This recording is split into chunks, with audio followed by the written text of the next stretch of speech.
Welcome to the Terrible Podcast with your hosts from SteelersDepot.com, where you can find all your latest and greatest Steelers news.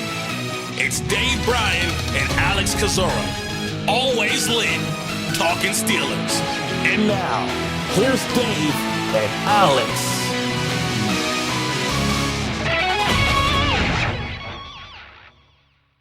Welcome to the Terrible Podcast, Season 16, Episode 76. He's Dave Bryan. I'm Alex Kozora. SteelersDepot.com. Thanks for being back with us this Monday, Steelers Nation. Wildcard weekend is over, but it's Wildcard Monday for the Pittsburgh Steelers, getting ready to take on the Houston Texans for the final game of the Wildcard Round. Acrisure Stadium, 8:15 p.m. Eastern Time tonight on ESPN. So season on the line. Pittsburgh will either advance or go home, hoping for a win.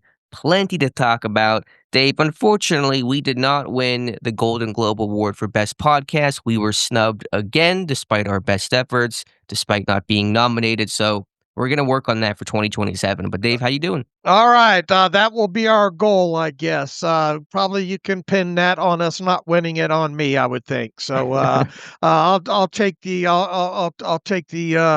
the blame for that one there. Yeah, I'm doing great. It's Monday morning off of a very entertaining several days of football, college, and then obviously the pro games and a lot of close games. Probably one of the more exciting wild card weekends so far. We'll see if Monday night delivers another close game. I'm expecting it to be that way, but there are two teams left vying for a spot in the divisional round of the playoffs, and hopefully the Pittsburgh Steelers can win their first playoff game since 2016. And if they do, at this point, we know where they will go to next, and we know what day they will play on, and the mystery shrinks a little bit other than the outcome of tonight's game.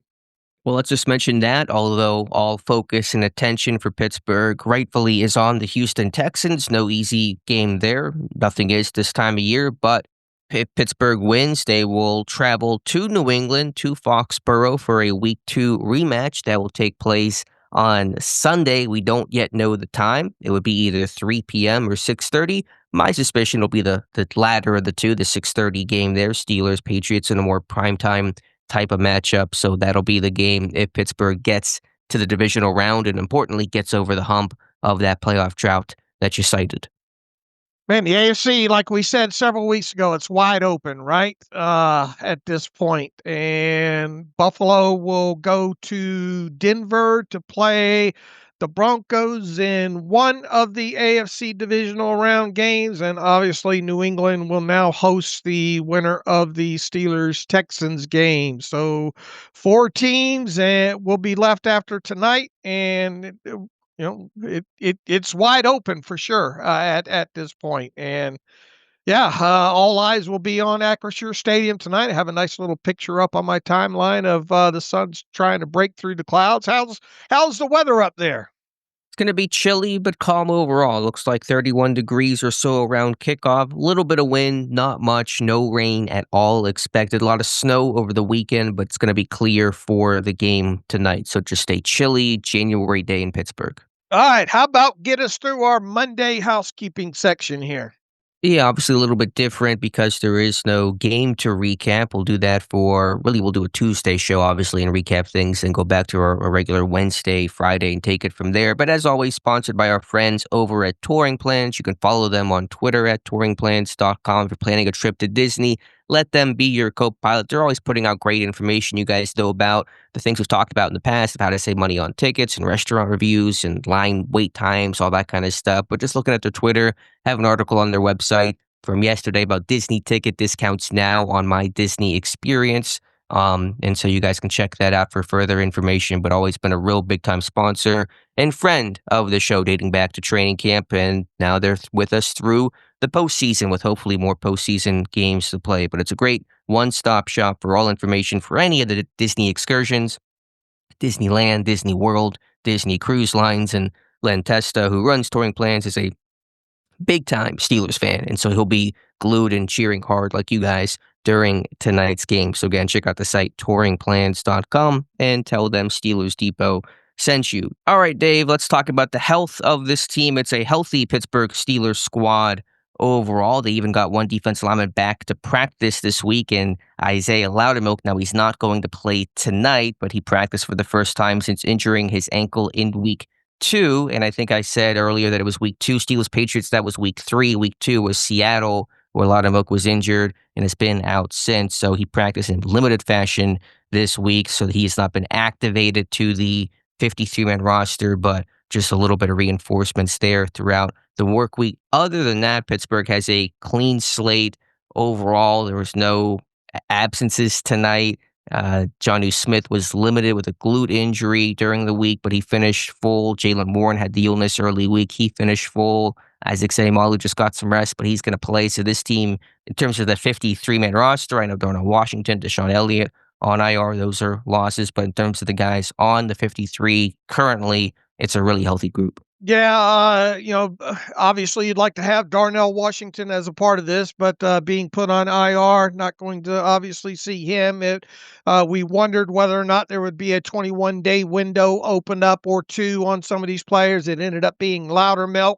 If this team can advance further in the playoffs, there would be a potential chance of him getting back to the 53-man roster. Obviously, they've gone most of the season without him to this point, and you're right about the rest of the team there. No game statuses to pass along, which is obviously a good thing, which means that everybody on the 53-man roster should be healthy enough to be active tonight. The team will, at the minimum, need 5 inactive players for tonight's game, potentially more should they decide to elevate someone from the practice squad. So between now and I think 1 o'clock or so Eastern time, all eyes will be, I guess, to see if Deshaun Jameson is elevated from the practice squad for tonight's game. And if indeed that happens, the team would then need 6 inactive players.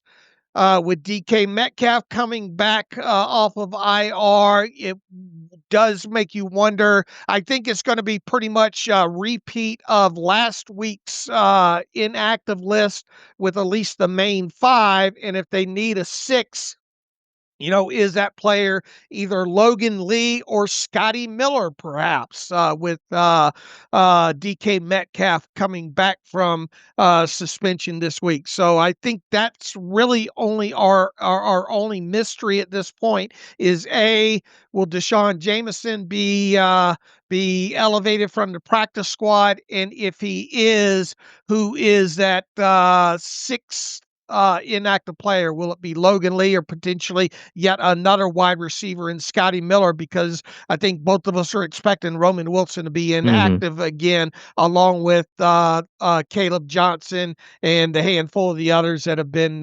Driscoll and obviously Will Howard as far as the inactive list goes. Yeah, the usual suspects there. I would be inclined to assume Logan Lee would be inactive. The Texans aren't quite the big people personnel team that Baltimore is, although they will frequently use a 6th offensive lineman, but could be Lee that, just one snap last week, and Miller is the backup punt returner. You don't want to be in a situation where you don't have a backup punt returner in this game. So we'll see if Jameson gets elevated, and just a reminder, practice squad elevations get reset for the postseason. So although Jameson was elevated 3 times in the regular season, he can be freely throughout the postseason. Teams will still only get 2 per game, but players have unlimited numbers for the playoffs. Dave, from the Houston Texans standpoint, they're also a pretty healthy bunch. They do have a couple of names here to at least mention, but nothing that's going to significantly impact the game. They have their top guys in Kamari Lassiter coming back. Offensive tackle Titus Howard is going to play, so they're in good shape. But a backup running back, Jaward Jordan, with an ankle injury, he's going to be out. And the team announced that there were a couple of updates throughout the weekend that cornerback Johnny Carter is not going to play with a hamstring injury. He's a reserve corner, special teams only, not a huge loss there. And backup quarterback Davis Mills, who Mike Tomlin has praised multiple times throughout the week, is questionable. He did not travel with a team. It believed it to be because him and his wife Tori just had a baby, and so you would expect Mills to probably travel with the team and be able to suit up for this game, but that has not been officially confirmed. Yeah, I would expect him to probably take a commercial flight and be there in time for the game tonight there. So we'll keep an eye on that later today. All right, Dave, but Pittsburgh, Houston, two healthy teams overall, so they'll get each other's best for tonight's contest. One other piece of housekeeping news away from the game, but still certainly very notable. For some reason, the NFL decided to name the All-Pros for 2025 at 9 a.m. on a Saturday. I don't know exactly the motivation behind that. Maybe some sort of playoff synergy for the weekend slate of games, but not the best time to announce it. But when it was announced, one Steeler was named All-Pro. That is defensive lineman Cam Heyward. He was second team All-Pro. He was not first team. He lost out to Jeffrey Simmons at the Titans, Zach Allen of the Broncos, but still a big honor for Cam Heyward at age 36, still having an unbelievably good season to be named second team All-Pro. Again, the only Steeler All-Pro. No one else made it. Unfortunately, Ben Skoranek lost that in the specialist category. No Chris Boswell, no TJ Watt, no Jalen Ramsey, no Alex Highsmith, etc. But Heyward getting the honors. Yeah, you want to roll down who all at least got votes in this thing as well, too. And Cam Heyward now, let's see, what does that make him? All-Pro, four-time All-Pro with First team. or four-time first-team All-Pro and two-time second team, correct? Yeah, 6 total. It is 4-time first team, 2-time second team. And let me try to pull up the actual voting. I got to get to the article here. I know you had the exact voting and point system that they have there. Skoranek was the closest. And also rookie Carson Bruner getting some votes in that special teamer category. But it was Skoranek, Bruner, Christian Kuntz, Jalen Ramsey, Alex Highsmith, Chris Boswell getting some votes there. Skoranek, Bruner, Kuntz, along with Heyward getting a smattering of first place votes. But again, Heyward the only one to officially make it. Yeah, I was sad to see Skoranek not get at least, kind of second team designation in that. And were you surprised Joey Porter Jr. did not even get a vote? Ramsey, let's see, Christian, we'll go through it. Ben Skoranek got 28 votes, 6 first place votes. Carson Bruner, 12. Hey, that's quite a feather to have there as a rookie there to get 12 votes for 4 first team votes. Christian Kuntz got 4 total votes, 1 first team. Jalen Ramsey just got 2 votes. Alex Highsmith just 1 vote, and Chris Boswell just 1 vote. Are you surprised that Joey Porter Jr. did not at least get a vote? I don't know. You probably thought he would get something, especially for maybe the local Pittsburgh media, but I think 2 factors really worked against him. A, there's a lot of good cornerbacks, including 2 Pittsburgh we'll see on the other side tonight. And Stingley, he was first team All-Pro. And Lassiter, I don't know what his vote total was. He was not at least first team All-Pro, but you have so many good cornerbacks and Surtain and Witherspoon and Stingley, etc. So it's a tough, crowded field. And then when Porter has just 1 interception, the numbers don't jump off the page. And let's be honest, some of the voters will be looking at surface level stats like interceptions that may not mean a whole lot, but will certainly pop on the page more so than what Porter has put up. So ultimately, no, I was not that surprised. All right, and obviously no votes for TJ Watt. Probably not a big surprise due to the season that he had, and then obviously the games that he missed due to the partially collapsed lung. How do you feel about Heyward getting second team? Should he have gotten first team? Do you think he deserved it more than Simmons or Allen? Yeah, I'm not going to get into that portion of it because obviously I don't watch tape week in, week out of the other guys. Not saying the other guys weren't deserving, but I will tell you this: Cam Heyward brought the lunch pail each and every week. So at a minimum, I was glad to see him get second team. Here, I guess the big question now is an additional, even though it was second team nomination for him, is that going to is all of his resume complete enough or for him to be a highly considered guy when it comes to the Pro Football Hall of Fame. Now, going deep in the playoffs and obviously a Super Bowl, being part of a Super Bowl championship team would boister that resume of Cam Heyward even more. I do feel, though, had Cam Heyward gotten first team All Pro, that would have really, really helped his chances. But all I will say is that Cam Heyward was more than deserving of at least a second team All Pro nomination, and you could have probably made a strong argument that he deserved more first team votes.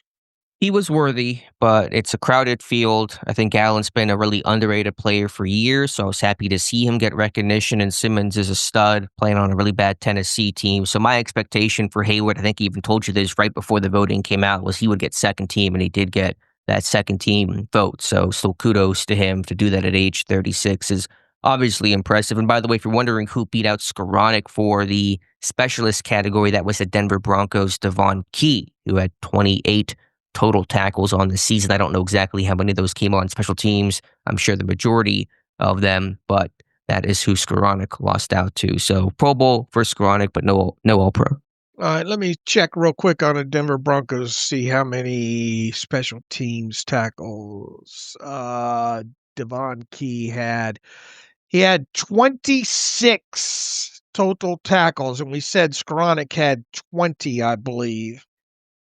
Or 21, 20 or 21, but either way, less than Key. So close, but unfortunately, Skoranek falling just shy. All right, Dave, where to from here? 21 for Skoranek, you're right. Okay.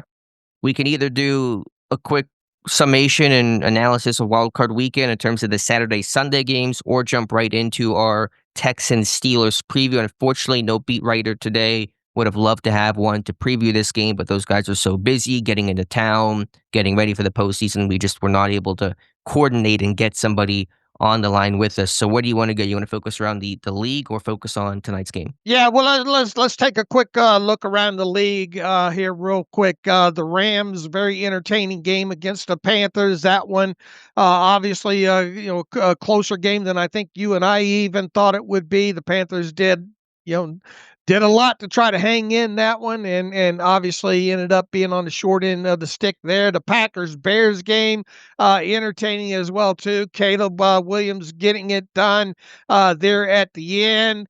A lot of questions about Matt LaFleur's future on this Monday, but it sounds like they're trying to work out an extension with him. That loss is going to leave a mark on Packers fans for sure, because a lot of people had the Packers obviously going a long way in the playoffs this year, and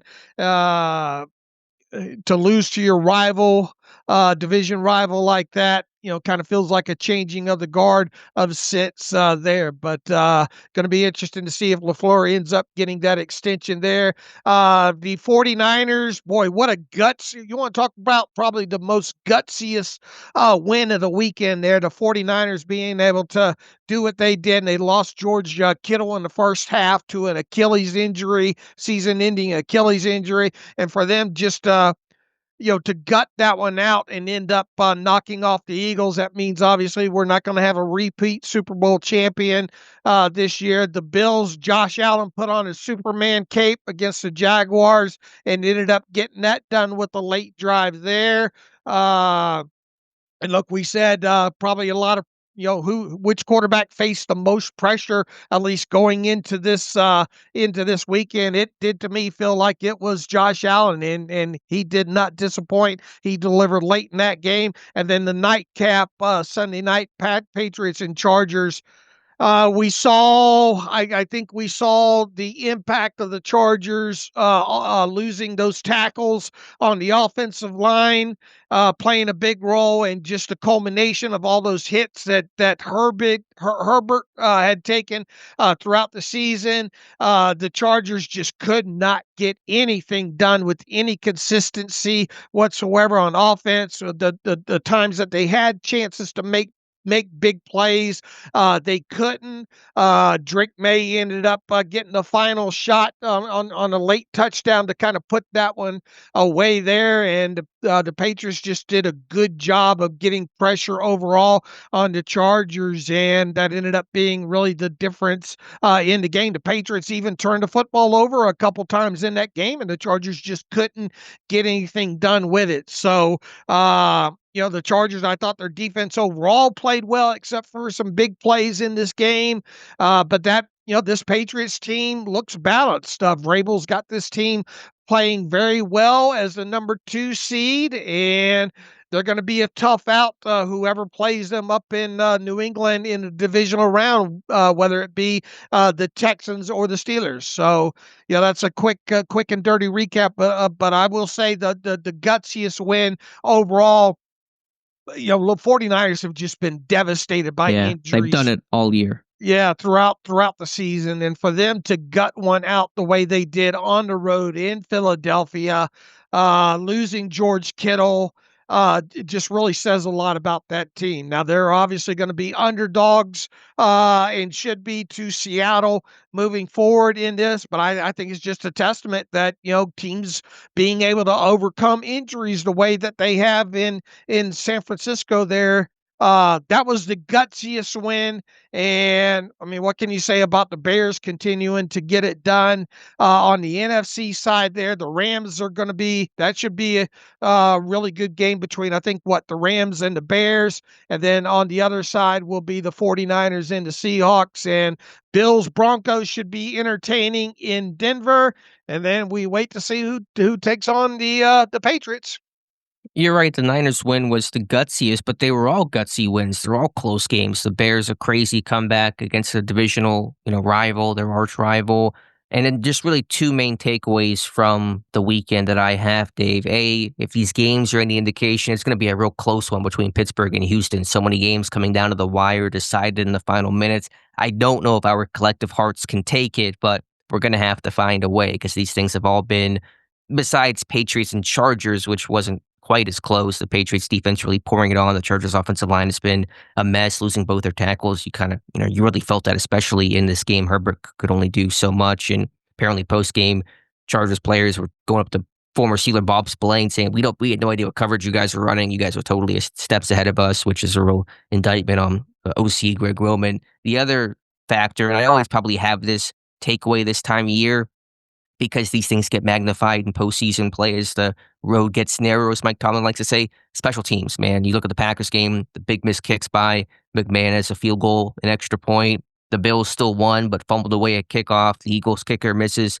an extra point, Jake Elliott. Special teams, it may not always win you games, but it can certainly lose you some games. And for Pittsburgh, it's been a little bit shaky on special teams. They must be really good, or at least not disastrous tonight. And look at Cam Little missing. A 54-yarder. Yeah. What was one of the questions over the heading into the weekend? Would a kicker make one over what? 60. All right. So far, we're not there, right? Correct. No kickers made it from 60. I don't think anyone's even tried, but we'll see if tonight changes that. Right. And for, a lot of people talking about how good these kickers have been as of late and nailing the long ones like they have. A lot of people saying they should narrow the goalpost. Well, heck, you got kickers missing extra points this weekend as well, too. So, yeah, boy, what the Patriots special teams is really well coached as well, too, and very, very impactful. So hopefully the Steelers can follow suit. I'll give you a global take here heading into tonight's game with all these close games and all. If the Steelers win, it will be a close game. I'll say this. The Texans are more than likely to blow the Steelers out than the Steelers are to blow the Texans out. And by blowout, I'm meaning 2-score game, basically, at this point, based on what all has happened so far this weekend. Yeah, the Patriots beat the Chargers by 13, I guess. So I guess you qualify that as a blowout. But if the Steelers are going to win this game tonight, I expect it to be a low-scoring game. And here's something just A quick overview. I posted the 5 games that the Texans have lost this season. They have not scored more than 19 points in, Mm. and in one of those games, they only allowed more than 20 points once. So, take that for what it is. But if the Steelers win this, you could very well see it. Both teams under 22 points, basically. And the Texans have not lost in a while. Winners of 9 straight, which we'll talk about here in just one moment. But yeah, well said, Dave. If we know how Pittsburgh wins. If they are going to win, it's not going to be in runaway fashion. The playoffs generally don't lend itself to that. It's going to be close. It's going to be late. It's going to make in those plays in the weighty moments in the final minutes of the game. That's Pittsburgh's MO, and that is likely to continue should Pittsburgh come out on top tonight. All right, shall we get into this thing? No beat writer to talk to, so it's just me and you, chap.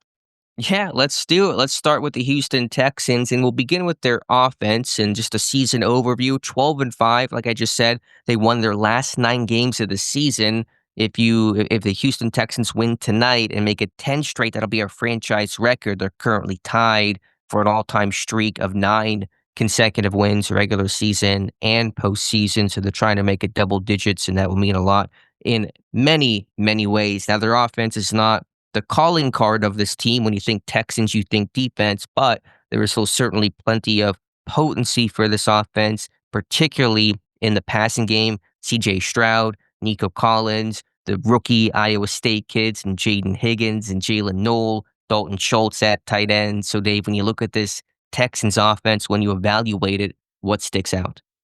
They don't turn the football over.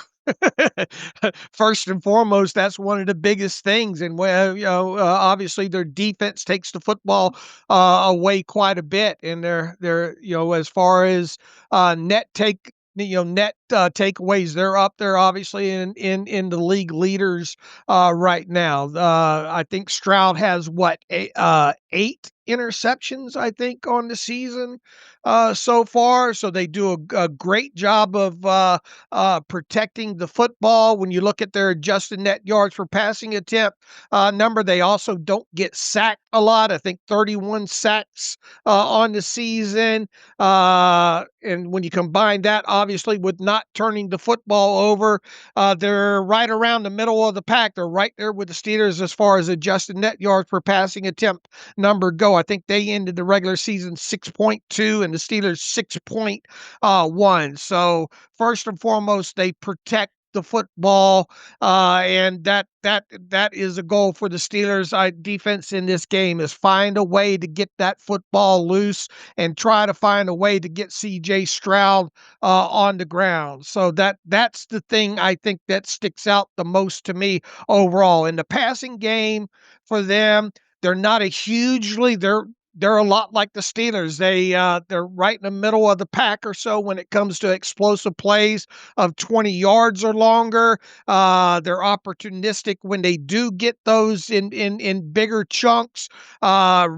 As far as running the football, they're not great overall. In fact, rushing yards per play, they're 29th in the NFL at 3.9 yards per carry. Their running game is down towards the bottom quarter of the league at 108.9 rushing yards per game, 22nd overall. Their passing game is right there in the middle of the league overall there. So once again, the biggest aspect when it comes to them is they're not turning the football over, either fumbling or interceptions. They don't get sacked a lot. They're not overly great on third down. I think they're 23rd in the league at 37.23%. They're middle of the pack in fourth down.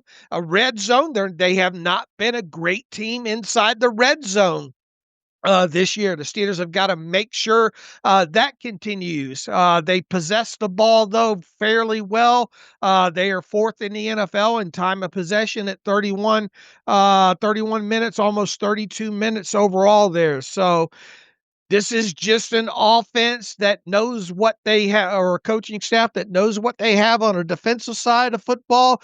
They're not that extravagant overall. I think when you want to look at individual type stuff, they try to run it through Nico Collins and their tight end, Dalton. I think it's Dalton Schultz, right? Yep. Over there, those that are top two pass catchers. Stroud doesn't take off with the football a ton, but I think he had something like 48 or 49 rushing attempts on the season. They will try to boot him out on occasion and give him some half the field looks. He just makes a lot of great decisions overall and does not put the football in harm's way. A lot of middle of or a lot of intermediate depth passes. His completion percentage, here's the thing, when he misses pretty bad, but when he's on, he hits the open guys there. So they got to force Stroud, in my opinion, to make some tight window throws here. But I think the thing that stuck out to me is they are not afraid to roll him out on some boots and give him some half field looks. They'll try to beat you with the run game and just stay on schedule that way. You need to get this Texans defense in second and long situations where they're a little bit more predictable. And man, you're just going to have to find a way to get pressure on him and make him make some throws out of structure. I think that's the best way to limit this Texans offense. I think the first point you brought up was the one that really resonated with me, and I'm sure this stat probably exists somewhere. If not, we need to create it this offseason, a negativity stat for offenses. Who has the most negativity in terms of sacks, turnovers, lost yardage, penalties, all that kind of stuff. And I bet you Houston would be among the best and have the fewest and least amount of negativity in the NFL for all the reasons you mentioned. That you have 12 turnovers the entire season. That was second in the NFL, only behind Chicago. They're plus 17 in turnover differential. Some very similar numbers to Pittsburgh, and so it's no surprise to see them win. They've turned the ball over, twice in their last 5 games and 3 times in their last 8, which is just crazy, crazy good numbers. Even with a backup quarterback, Davis Mills had to come in, start a couple games, and play clean. Tomlin singing his praises. They don't get sacked a ton. The big issue in 2024 was Stroud being sacked over 50 times behind a patchwork offensive line. They've been able to improve that offensive line, improve the system,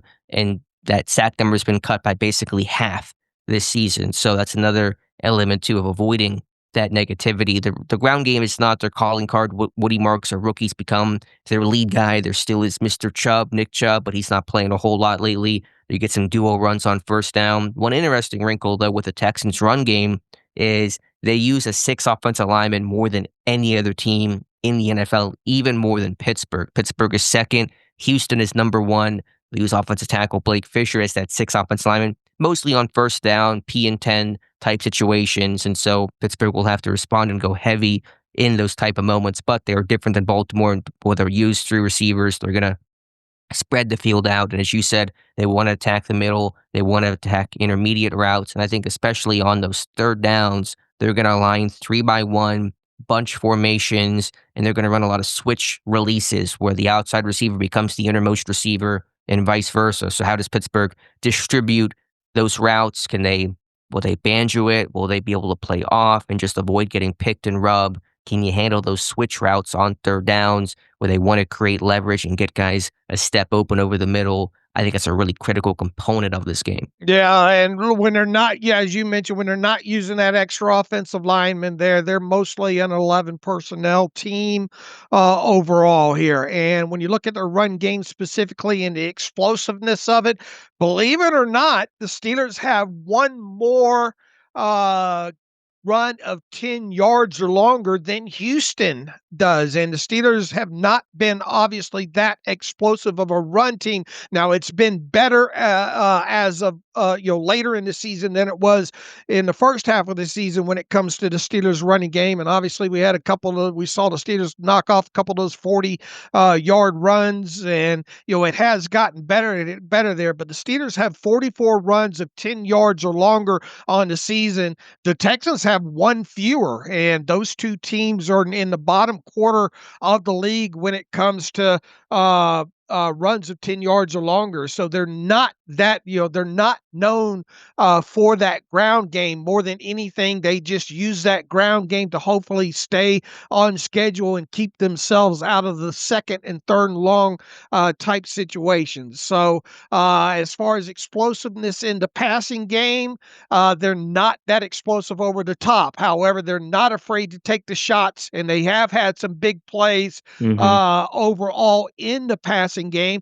Once again, it's just they're right there with the Steelers as far as passing plays of 20 yards or longer as well too. Where they win is just staying on schedule, moving the chains, and look, they're fine with punting the football. They much rather not take the risk, and they much rather put their defense out there instead of taking some unnecessary risks. And Stroud once again has been good at taking care of the football. He he is a mobile enough quarterback where you better be judicious when you do play your man coverages. You better make sure that you collapse that pocket and avoid the escape lanes, because once again he has taken off with the football 40 something times overall. If he boots out and nothing's there, he's not afraid to tuck it and run for 5, 6, 7 yards towards the sideline and get out of bounds.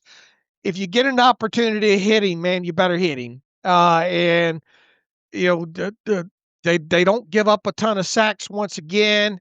We'll see how good that Steelers pass rush is, because I'm not sure this is a team that you want to blitz all that much as I well. was going to ask, how much do you blitz Stroud and the Texans in this game? Do you back off, or do you heat them up? I mean, I think that I want the ball out if it's second and long and third and long situations. But this, once again, I mean, how many pass rush teams, very good pass rush teams, has he faced this year? There was obviously the Raiders and Crosby, and they handled that really well overall. I think you got to kind of mimic what the Texans like to do on their defensive side of football. They line up their four up front and say, we think we can beat you. And the Steelers have a very good pass rush, and I would be interested to see if the Steelers can get all three of these outside linebackers on the field. One of the things that stuck out with the with what the Chargers tried to do against the Patriots there is put their three best edge rushers on the field. I think you get in second and long and third and long situations. I'll be interested to see if the Steelers can do that with Herbig, Highsmith, and Watt, try to cause some chaos within there. I think you just better be judicious, though, in just outright blitzing Stroud.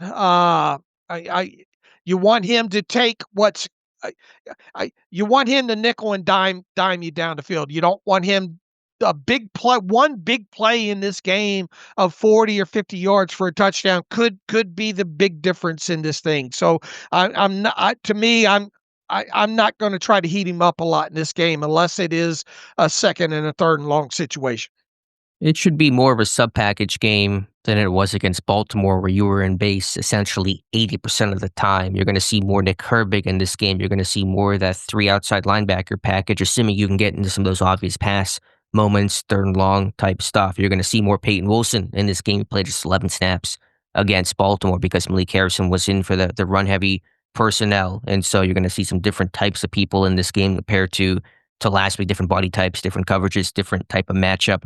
Overall, the last time Stroud really faced a super strong rush team would have been Denver in Week 9, a game in which he was hurt relatively early went 6 of 10 for 79 yards, ended up losing that game by 3. So he's not, as you said, it's a good point. He's not really faced a super strong rush team since. The Colts, the Chiefs, the Cardinals, the Raiders, who have Crosby, but that's all they really have. Chargers, and then a half against the Colts in Week 18's finale before getting sat, I think, a little after halftime or so. So it'll be something different there. I think they do a good job picking up some of the perimeter rushes, the corner blitzes, the safety blitzes. They struggle a bit more with stunts along the interior. So maybe some more inside linebacker blitzes, D-tackle twists and games might be the way to go. I was watching that Chargers game in Week 17, and they came out hot, obviously, and they threw those 2 long posts for touchdowns, kind of that long, kind of true post route and then kind of an over route too. And so they got some big weapons downfield. Nico Collins is the number 1 guy. We'll see how much Porter travels and stays on him. But you got Higgins, who's 6'4", like Collins, some big receivers to defend you don't often see. So can Porter and Pierre, who are certainly not small people themselves, can they step up and make plays? If you get Samuel out there, well, they try to get Higgins on Samuel and go after that matchup. Noel's a really electric space player, their return guy too. And so you got to worry about him. And Schultz is kind of Mr. Dependable with 82 receptions this season, 3rd among all NFL tight ends. But watch out for those post routes because the Texans can certainly hit them.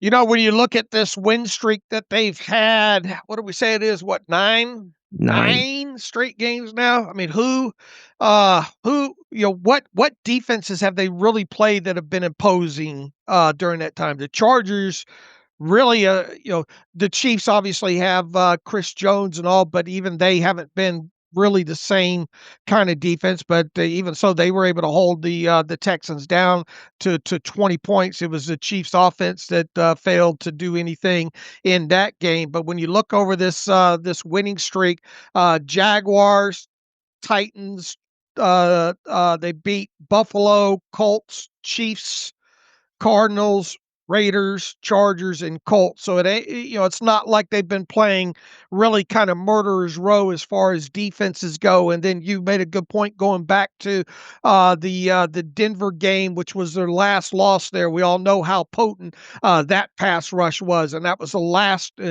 Stroud obviously getting hurt, and that impacted that. But another thing that we hit on at the top in the housekeeping here too is what's the cold weather impact going to be on this game? Obviously, Houston is a warm weather team. They play in a covered stadium, fast track down there. Can the cold weather have any impact on this thing whatsoever? If you get a chance to hit Stroud, you got to hit him in this game.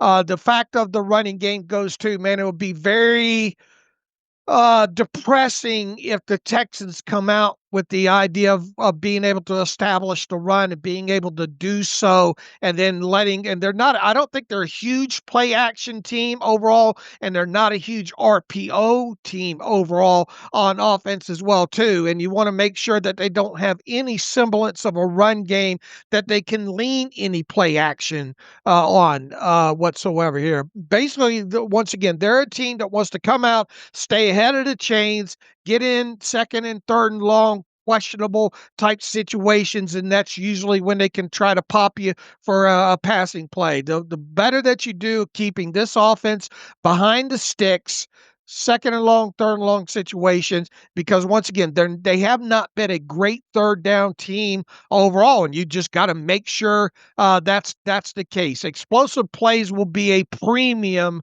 in this game for both offenses. I'm not expecting to see a lot of them, but any 1 or 2 of them could certainly turn the tide of this game, especially if they're 40 or longer, and more importantly, if one of those ends up in the end zone. To take a couple points that you mentioned, you're right. Their 9-game win streak, maybe they haven't beaten elite teams repeatedly, although they had a big Week 10 win over Jacksonville, which had a really good defense this year.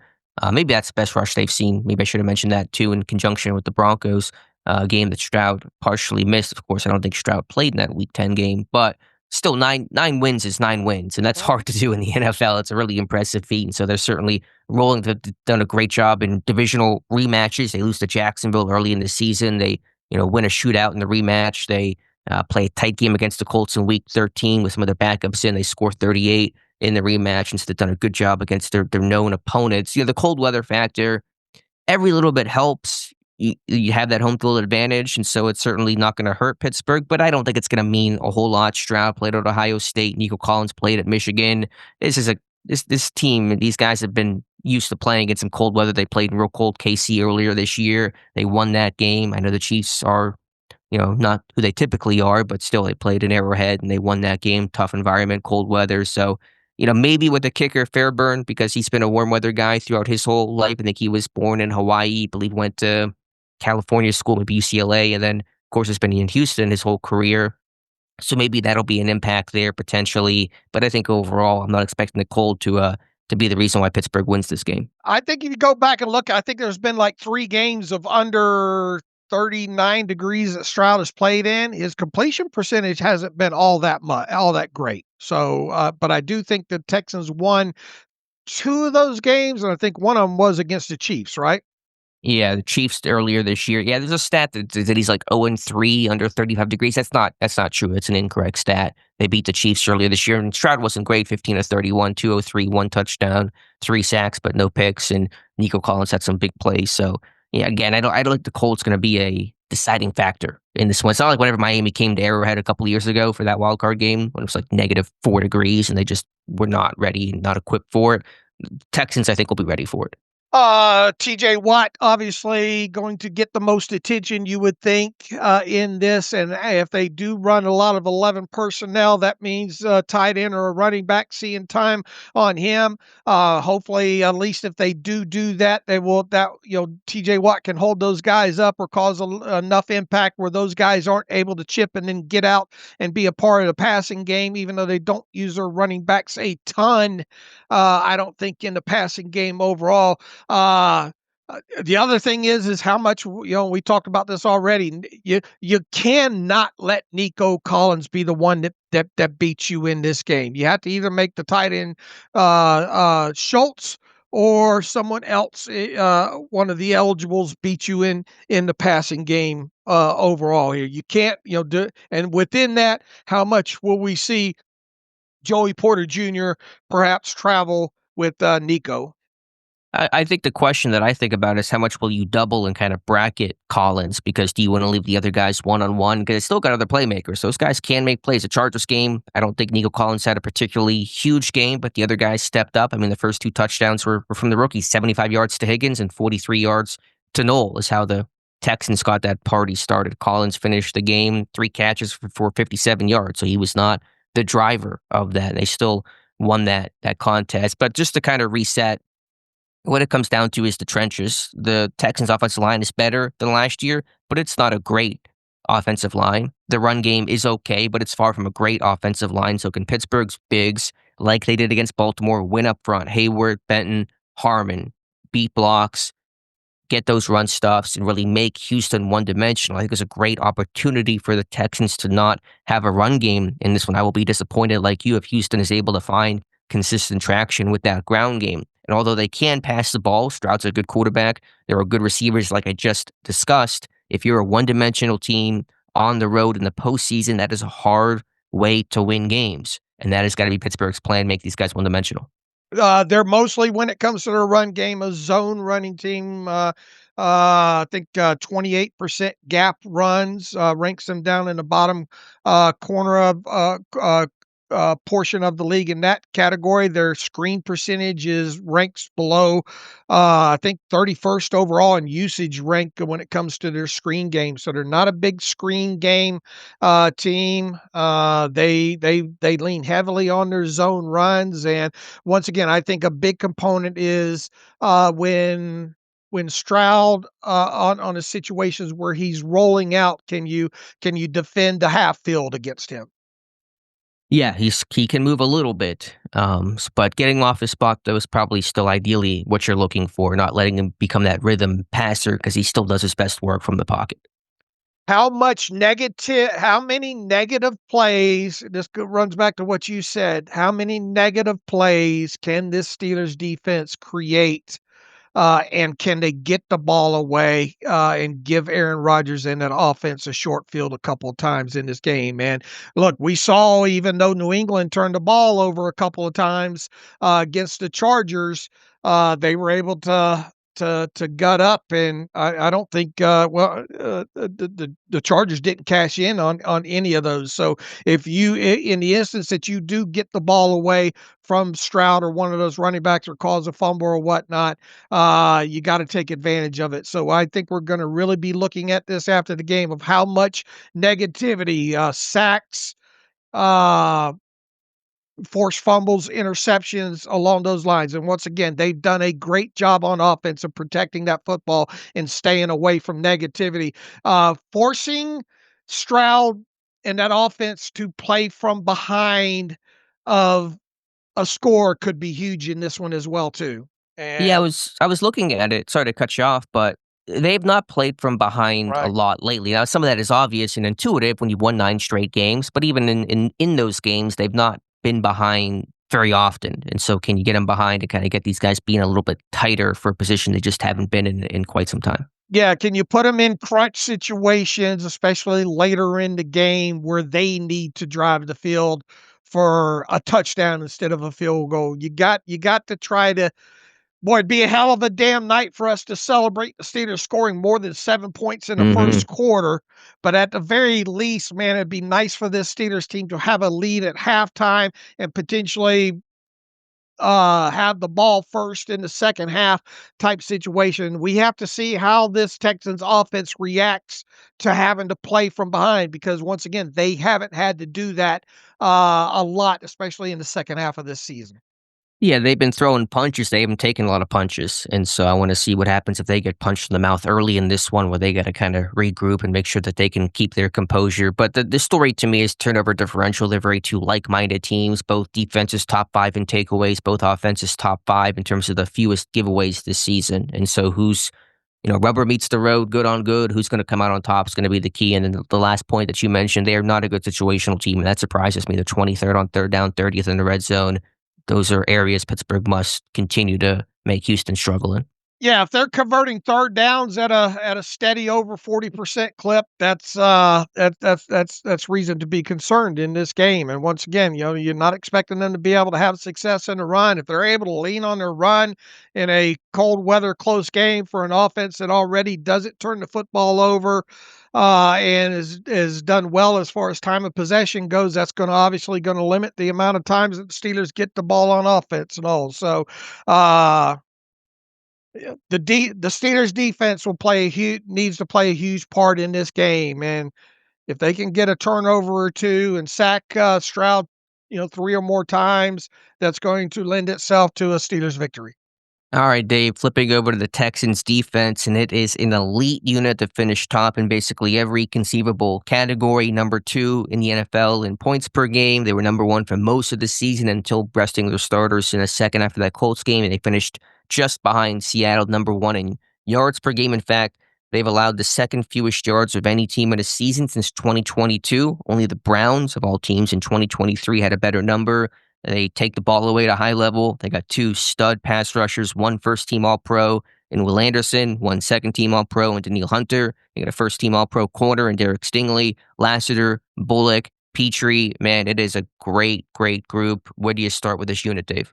I guess you start with what don't they do well on the It's a defensive short side. list, but yeah, what are the weaknesses? We know the strengths. Where can they be exploited? I think they can, to some degree, be exploited up the middle in the run game, but Mhm. you got to limit the negativity that you get in the run game. You can't have the 2nd and 9 or the 2nd and 10 type situations. You're going to have to lean on your running game enough where yeah, that you're not playing behind the chains against them. I think that's when they're at their weakest, is when you get them in 2nd and 3rd and long, kind of questionable downs and distances where they're guessing, and that's easier said than done.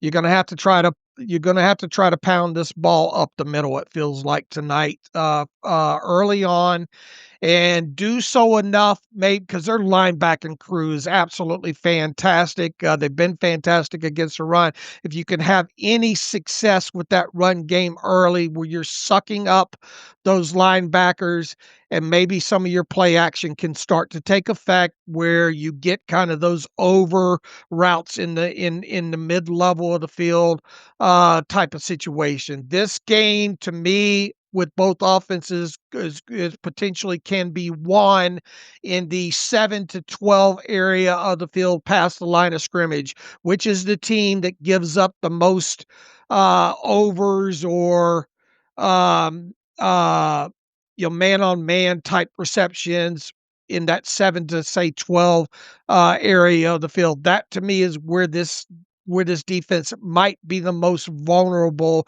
and that's only because you're able to suck up those linebackers of theirs are playing the run. So it's very important for the Steelers to try to establish some semblance of a running game early, particularly between the guards, and get in situations where you're in 2nd and 5 or fewer, or 3rd and 4 or fewer, where at least you have the Texans defense guessing a little bit. Yeah, I think you're right. I think if there's a weakness down the middle and run the ball against those deep tackles, I think can be washed. I'd use some more inside zone schemes, go after Autry, who's been a good player, but I think a little more weakness on tape recently, and Pittsburgh has to be able to run the ball. The Texans' run defense is strong and good, but I think that is the area to attack. Of course, obvious as it is, you can't get backed up when you're facing Hunter and Anderson. You can't be in 3rd and 8. That's just death for any NFL offense, and so that's going to be a really critical thing in this game. They're a very static defense. We've talked about that. They don't really. There's that great graphic from Cody Alexander I'm looking at. It's in our report on the site about diversity grades of how much teams blitz and mix up personnel and coverage. And the Texans are bottom in terms of the diversity grade. They are who they are, and they can get away with that because they're an immensely talented defense. They line up and kick your butt. But can a 42-year-old Aaron Rodgers take that to his advantage and be able to decipher into exactly what he's getting and beat that? I think it's a real fun chess match between a 42-year-old Rodgers and a core 4 Texans secondary of Stingley, Lassiter, Bullock, and Petrie, who no one's older than 26 in that group. Combined, those 4 have I think, 150-something career starts, and Rodgers has 257 starts himself in his career. And so that's a fun. I know that those secondary guys have played a lot of football, so they're not inexperienced, but they're still youthful. In that kind of juxtaposition between him and Rodgers, or them and Rodgers, will be really interesting. So can Rodgers be able to know exactly what he's getting and beat that? I think there's certainly a good opportunity for Rodgers' experience to win out tonight. Yeah, they're very much a top-down defense as well too. They don't want to give up the explosive play, and they've been predominantly a cover 3 or a quarters cover 4 type team overall. Now it's not that they can't play man. They just figure that their pass rush is going to get home in enough time. They don't blitz a lot overall. They just send their 4 overall, and they can play man.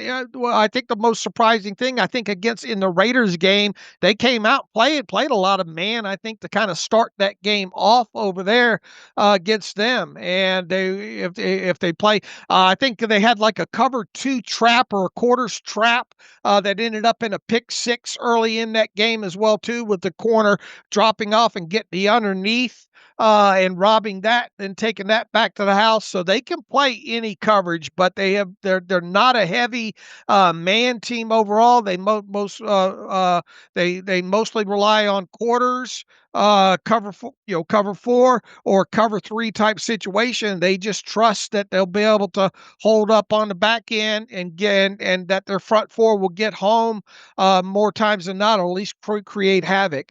Those edge rushers are fantastic. You're going to have to you have to decide which one you want to chip the most. They will switch sides with Danielle Hunter and Will Anderson. So it's not, you're going to have to look at where those guys are. You're going to have to try to chip those guys with your tight ends and all. Now, being as they play a lot of zone and assuming Aaron Rodgers is able to diagnose those, it feels like some opportunities to get the ball to Pat Freiermuth and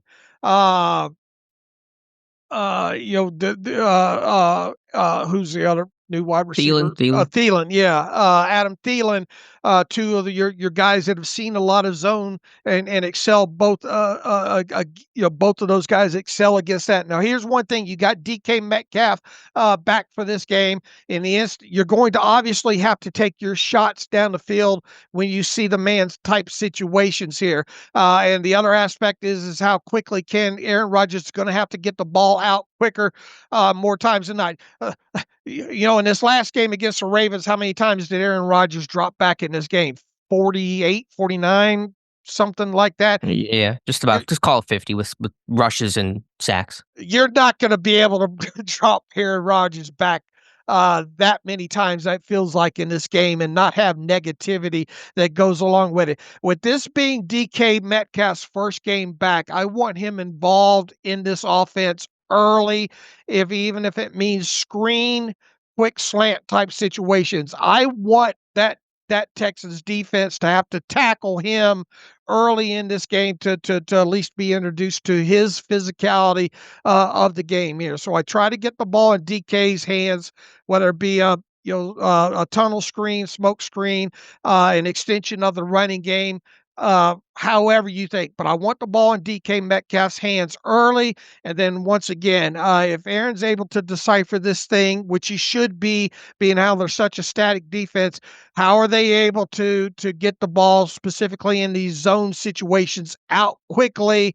And this is also, we talk about what this Texas defense does well. They're good at handling the yards after the catch. And when the Steelers have not been able to register the explosive passing plays down the field, what have they been able to rely on?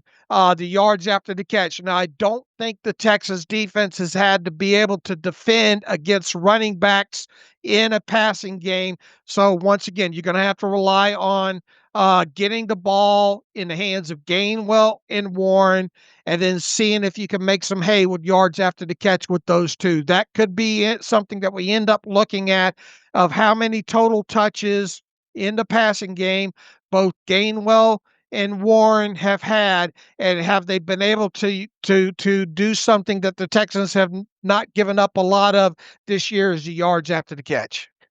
Yeah, I mean, it starts with the chip plan. We know that Pittsburgh's going to have to contain the edge rushers of Hunter and Anderson. They're different kind of guys. Anderson more power, Hunter more finesse and speed. But either way, you're going to have to give them both attention, very similar to what Pittsburgh's plan was against Cleveland in Week 17. So how can you still manage chipping and respecting their rush while not minimizing Gainwell the way that he was minimized against Cleveland, the way that he was opened up against Baltimore, because you didn't have to chip, because there weren't those top flight pass rushers. And so that balance will be key. Will there be moments where you just have to trust your tackles to make a play so your receivers and tight ends can be more involved in the pass game? That's going to be interesting to watch. They play some match coverage, and so there's certainly some wrinkles. When teams go 3-by-1, they're going to meg or man everywhere he go. They're going to lock that backside X receiver and then play zone and trip and combo coverage, the trip side. And so I think Rodgers looking at that, will he like the backside receiver? Probably going to be Stingley. We'll see what that matchup looks like. Obviously, a top flight type of dude. Metcalf on Stingley will be a heck of a matchup to watch tonight, obviously.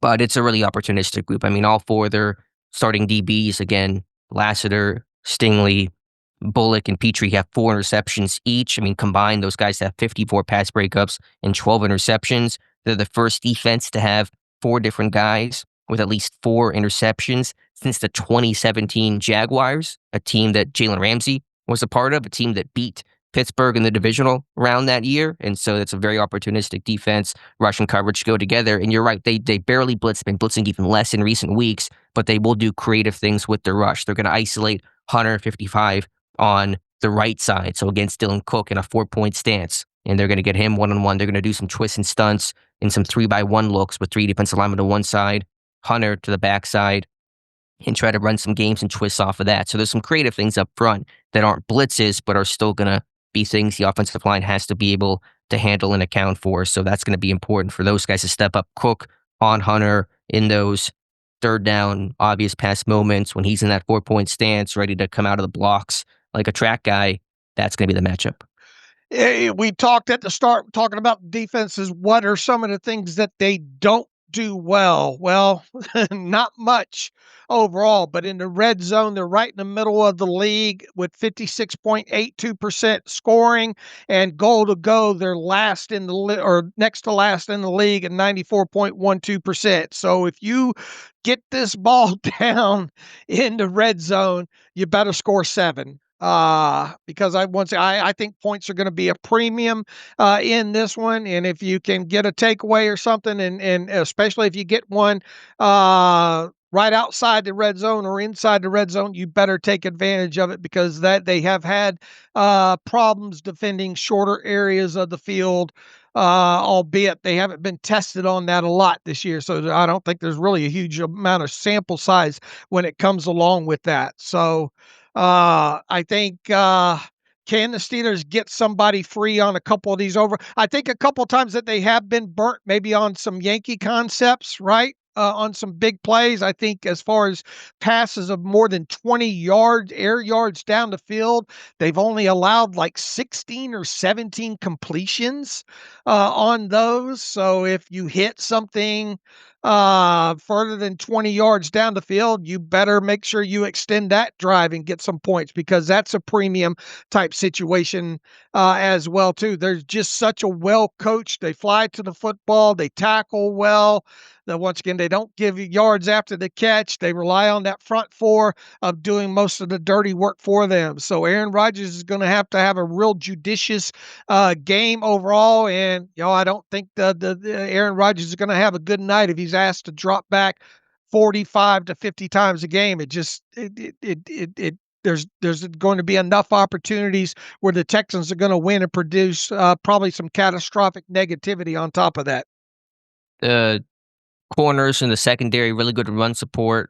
Petrie, Bullock, Lassiter leads all corners and tackles, and also leads all corners and tackles against the run with 42 this season. So it's a really strong group from that aspect. They have, 4 non-offensive touchdowns this year. I think it's a couple fumble returns for a touchdown and a pick 6 from Stingley in there. And so they score points in a variety of ways. We also have to show love to the linebackers. We don't talk about the linebackers ever. I mean, Azeez Al-Shahir made a Pro Bowl this year. Toa Toa, one of my favorite names to just write out and talk about in the NFL, had a really strong season, 100 tackles, 2.5 sacks. So yeah, the linebackers probably should get some more love too. And once again, you're going to have some quarter beaters, I think, in this one, because they are a predominant cover 4 team. Yeah, can you get some verticals, maybe get some isolated matchups and put guys in conflict? We'll see. But obviously, you got to run the ball well, kind of mute that pass rush some, and figure out a way to still keep Gainwell and Frymouth active and involved in this pass game, so they're not just chipping those DNs all day long. Yeah, 2nd and long and 3rd and long is not a way to live against this defense. Amen to that. Anything else here on Texans defense, Dave? No, they're a good unit, and it's going to be hard for the Steelers to score against them. That carries over to special teams. It's a really strong operation and battery. Townsend's been one of my favorite punters. I was hoping Pittsburgh would sign him that year. They went out and got Cameron Johnston instead, which wasn't a bad move. Just the injury was unfortunate there, but Townsend's been solid. Fairbairn's been one of the best kickers in football this year, led all kickers with 44 field goals, a number the Texans probably wish he kicked a little bit less because the red zone offense was porous this year, but he's been strong-legged kind of a guy. Cold weather, could that be the guy that gets impacted? We'll see. And then in the return game, they've been good too, with Noel being their primary kick and punt returner. He's been, a potent threat back there. So Frank Ross is their coordinator, does a good job. They got, I think, a rookie long snapper back there. He's been solid in Brinkman, so it's a strong unit there as well. Yep. And boy, it'd be nice to finally have a huge special teams play that maybe forces the ball out that way to flip the field. Yeah, at the very least, you can't be the team that makes the disaster play, and Pittsburgh's kind of been living on that edge a little too much recently. So any other final thoughts on the Texans, Dave? No, should be a very entertaining, low-scoring game, I think. All right, I think the time has come, Dave, for you and I to make our predictions. We got one game left here this wildcard weekend. Steelers, Texans, 8:15 p.m. Eastern Time on ESPN. I believe the Texans are still, you tell me, 3.5 point favorites in this one, despite being the road team. So the floor is yours, Dave. What say you? I think this is going to indeed be a very low-scoring game. Look, This team needs to win a playoff game. It's been since 2016. If I would have told everybody before the season started that the Steelers would go 10-7 on the season and they'd be hosting the Houston Texans in the wild card round of the playoffs, how many people you think would have signed up for that? I know I would have, for sure. This is long story short, I think the Steelers can do just enough in this game. I think the Steelers defense will take the football away once or twice in this game and give a short field to Aaron Rodgers, and they capitalize on it. I'm not going to beat around the bush here. I think the Steelers win this game. I think it's a low-scoring game, maybe a late field goal by Boswell to win it. I've got it 2017 Steelers. All right, that's your go-to, 2017, and I hope you're right. I came into the week, Dave, Monday, Tuesday, thinking, last Monday, Tuesday, thinking Houston's going to win this game. That defense is too good. The offense can make enough plays. But the more I thought about it, and maybe this will be proven paralysis by analysis, the more that I watched Houston, a really impressive team, 9 straight wins, nothing to sneeze at, the more confident, though, I became in Pittsburgh, primarily because I think that run defense for Pittsburgh can take away the Texans' running game, which is not their calling card. And if you're one-dimensional on the road, that's going to be tough. And I think the experience that Pittsburgh has offensively, starting with Aaron Rodgers, of course, against that Texans defense that's still young in a lot of ways, gives Pittsburgh the advantage. Being at home Monday night, the track record there, the ability for Pittsburgh to win some of those tight games, the adversity they faced in some ways, I think is a greater adversity than Houston. I know every team does face adversity, even in wins. You can still have close games and moments you have to overcome things and injuries, and they're on their backup quarterback for a couple games this year, so kudos to them for weathering all those storms. But I think Pittsburgh has just kind of faced it more and more recently, and so, like you, I'm taking Pittsburgh 24-16 as my score here. I know everyone is so mad at me. I'm literally getting YouTube comments right now, people very upset that I'm picking Pittsburgh because I have been the kiss of death this year. I'm very sorry. It's going to give you whoever I think wins and let the chips fall where they may. I picked Baltimore to win last week, and so I helped Pittsburgh get into the playoffs. So you guys should all be very happy that I got this team this far. But that's my prediction. I think Pittsburgh can do enough offensively and make Houston one-dimensional. And so I have the Steelers winning 24-16. How big a component is Aaron Rodgers in this one? It's huge, obviously. I mean, that his experience, his leadership, winning those tight moments, making plays, deciphering coverages against an all-star defense is everything. Is there any way the Steelers 10 or more point win in this? What's more likely, a Texans 10 or more point win or a Steelers 10 or point more win? Yeah, probably Houston, because Pittsburgh just doesn't win those types of games. So I don't know if either team is terribly likely to win by multiple scores, but if anyone would, I would imagine it'll be Houston. The other thing I should say, and I don't mean to bury the lead, I've talked about this stat so much, and I know that Mike Tomlin repeatedly says we're not defined by slow starts, and this team has overcome slow starts, including Baltimore last week, but Pittsburgh has been outscored a combined 73-0 in the first quarter of their 6 playoff losses. You can't dig a hole in a game like this against a defense like this versus Baltimore. In that defense, it was more manageable. Against this defense, no way, no how. So I'm not saying you have to go up 10-0 in this game, although I would not be mad if they did, but you can't be down 10-0 yourself or 14-0, 73-0 in the first quarter of the last 6 playoff games Pittsburgh has played in. That is an unbelievably bad stat that can't continue tonight. Once again, it'd be nice to us to finally put an end to that streak of seven or more points in the first quarter. And I know Mike Thomas said that's not that's not the deciding point in this, but I'd much rather in this game in the cold at Acrisure, which will be pumped tonight.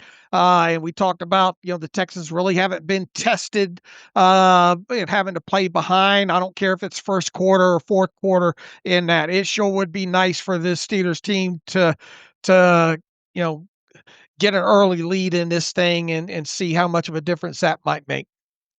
Yeah, I'm not, even if it's 7-7 or 3-3, or not that you won it, but even I guess in a sense, down 3-0, but I really want to get some first quarter points. But, make it 3-3 first quarter. I can live with that. But you just can't have this repeat of Pittsburgh getting down big early and trying to climb out the rest of the way. I know that they can still win in those moments. They have won one of those moments, but it's just not the way that you want to start your playoff hopes. Don't turn the football over. Don't turn the football over. That'll go a long way in helping in this game against the Texas defense that's been very opportunistic that way and doesn't usually turn the football over themselves. But the Steelers are going to have to win the turnover battle in this one for sure. Yeah, it won't be easy. Houston, again, very like-minded like Pittsburgh. A lot of takeaways, not a lot of giveaways, but can you be +1 in turnover differential? You were against Baltimore to win that game. If you can be +1 in this game, it'll go a long way. All right. All right, Dave, any reader emails to close out today's show? A few of them here. Let's see if we can get to a couple real quick here. And again, we'll have a recap episode tomorrow. We'll not 100% sure the time, depending on schedule. If there's a win, Mike Tomlin press conference, we may wait until after, but we'll let you know. And we'll have a show of some sort tomorrow, and then our regular Wednesday, Friday editions. All right, Jeff writes in TJ's breakout playoff game. He says TJ Watt's playoff history is horrible. 1 sack in the last 4 playoff games, but we are paying him $40 million a year. If he has a bad game tonight, would TJ's contract this year be the worst financial decision in Steelers history based on his production and costs? Do you personally think he shows up tonight? I know context of the stat matters, but in general, would you consider what would you consider as him having a good game? For example, sacks, tackles for loss, pressures. Look, I'm even if the Steelers lose this game and Watt doesn't have a great game or an impactful game, are we talking about this as the worst contract or worst financial in Steelers history? I'm not going to go that far. I mean, context is everything. Look, I am looking for TJ Watt to at least make an impact in the tackle for loss category, in the pressure category. Yeah, I mean, I think he will need to have a sack or two or a takeaway for the Steelers to win this game. This is a guy that said his legs felt great coming out of the game against the Ravens. He's probably never felt as good as one can feel after a partially collapsed lung. For this late in the season, going into a playoff game, I got to imagine he's feeling pretty decent right now, right? Yeah, he talked about that. I mean, his body, in a sense, got to heal, even though his lungs obviously, had to heal themselves, but his legs felt good. So, what exactly is a good game? You probably don't have to talk about it too much to know if TJ Watt made an impact Tuesday morning in our conversation. We'll know it kind of on its face. Did TJ Watt make impact plays and do typical TJ Watt things or not? We'll see. I'm not going to focus too much on the contract. It was a tough year for Watt. He still was impactful in a lot of ways to go beyond just the sacks. You want more than 7 sacks in whatever it was, 13 games, clearly. But, I don't, I'm not going to call it the worst contract. I think Pittsburgh has made far more mistakes or far less production. What do you think he does tonight? Do you think he has a sack? I don't know. It's always hard to predict. He almost had that sack on Lamar on that 4th down. It's a fraction of a second type of world we live in between big play and sack and forgotten entirely. He's going to see a lot of attention, so I'm a little less inclined to assume sack here. Maybe others step up, but I'm never surprised if TJ Watt comes up big. But I'll say officially, to answer your question, 0 sacks for TJ Watt. I say he has 1. All right. I hope you're right. All right. Let's see if we can get one more before we get out of here real quick. Caleb Zaborski, good morning to my favorite podcasters. As a longtime listener, I'm curious as what brought you guys to this point in your ventures? We rarely hear about yourselves personally. Where did you both get a start in journalism? And do you remember your first assignment piece? All right, Dave, what was your start in journalism? What was your first assignment piece? I have no start in journalism. My high school English teacher would be rolling over in her grave right now, knowing that I created or helped create what I've create online. I just did this out of something to keep me busy. I've always been fascinated with, or in the early ages of web development and blogs and all like that. So that's what prompted me to keep my mind busy back in 2007, 2008. Once again, do not call me a journalist. You will piss a lot of people off if you do that. I am a blogger. I have no first assignment. I just started writing, started blogging, and fortunately got a little better than I was at the start moving forward. Alex has much more much deeper, robust, better education than I do or did when it comes to quote unquote journalism. Well, it's public school, so it ain't a whole lot better, and it's from a school that hardly even exists. But yeah, I was a communications major. I mean, I just grew up doing this. I would take my mom's VCR and tape Steelers games and watch them back. I still remember that kind of click click each time you'd rewind the VCR and just take notes for myself. So I'm kind of doing the same thing that I was doing as a kid, and just now for an actual audience instead of a party of one. That was me before. So yeah, again, we don't call ourselves journalists. We're analysts. We don't focus too much on titles. Excuse me, overall, but we're just doing our thing. We appreciate you guys hanging out with us. I think Dave, you should give yourself more credit for kind of being a pioneer in this space. That was way back in 2008 when the blogosphere was less of a thing, and so to be kind of an early inventor and kind of seeing the potential in future was, I think, a really great calculation on your part. We got a great team, so we're just happy to be along this ride with all you guys. Well, I just look at it as it's something that I wanted to dabble in and slowly get better in, and then I would not be where I'm at if I did not surround myself in the early stages with great people such as Matthew Marksey, Alex Kozora, Josh Carney's been a part of this thing for a long time, Tom Mead, obviously the guys that come on in the later years, Joe Clark. I mean, the list goes. Ross McCorkle, I've been around this thing for a long time with me. So, you're only as good too as the help that you get along the way. And they have made me better writers, a better writer, better person.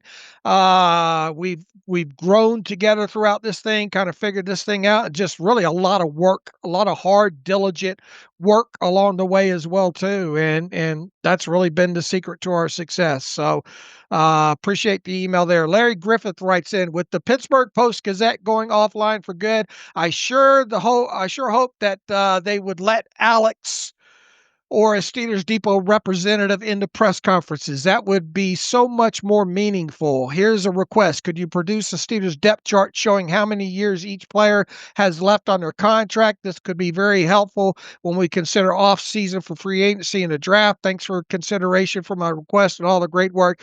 We have really no interest and haven't had any interest in getting people really into press conferences overall. What is your thoughts on all that, Alex?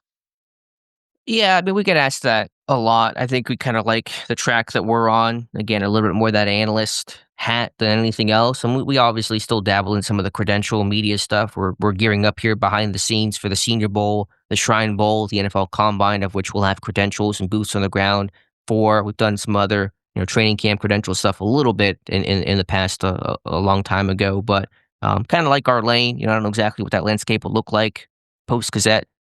Post-Gazette, I guess you could say, in May. We'll still see what happens there. If it officially shuts down, if someone else buys it, I'm not here to speculate on that. But again, just kind of like the lane that we're in right now. And for the depth chart and contracts, I mean, Dave, you always do great contract and free agent outlook posts, so it won't be quite in that depth chart format, but Dave will have you guys covered postseason, which hopefully goes beyond tonight, about free agents and contracts and all those important matters. Yeah, I've got the rough edges of some stuff to work on already done at this point right now, and obviously we'll be getting deeper into that. And I'll try to make it a point to point out how many maybe years guys have left on their contract that aren't free agents as we go through the offseason. So remind me of that the deeper we get into the offseason, Larry, which once again, hopefully the offseason does not begin later on tonight there. So, all right, Alex, we're about, hour 15, hour 20 minutes into this. Obviously got a big, busy late Monday ahead of us here. So I think we're going to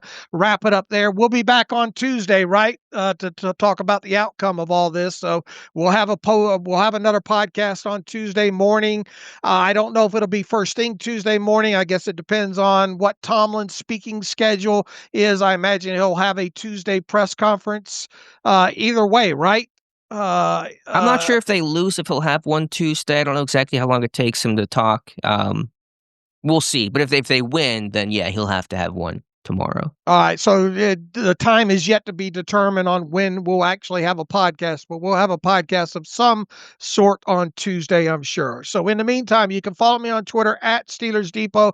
Follow Alex at Alex_Kozora. Follow the show at Terrible Podcast. Email the show, theterriblepodcast@gmail.com. If you like what we do and want to donate to the cause, SteelersDepot.com. Hit the donate button. Also, if you like an ad-free version of the site, SteelersDepot.com. Hit the ad-free button. Follow the directions that way. Get a username and password and hit the login button to utilize that. So until Tuesday morning, we'll have everything up and running on the site as usual for game days. Hope you check in with us throughout the day at SteelersDepot.com, and we'll talk to everybody again on Tuesday morning. So as always, thanks for listening to the Terrible Podcast with Dave and Alex.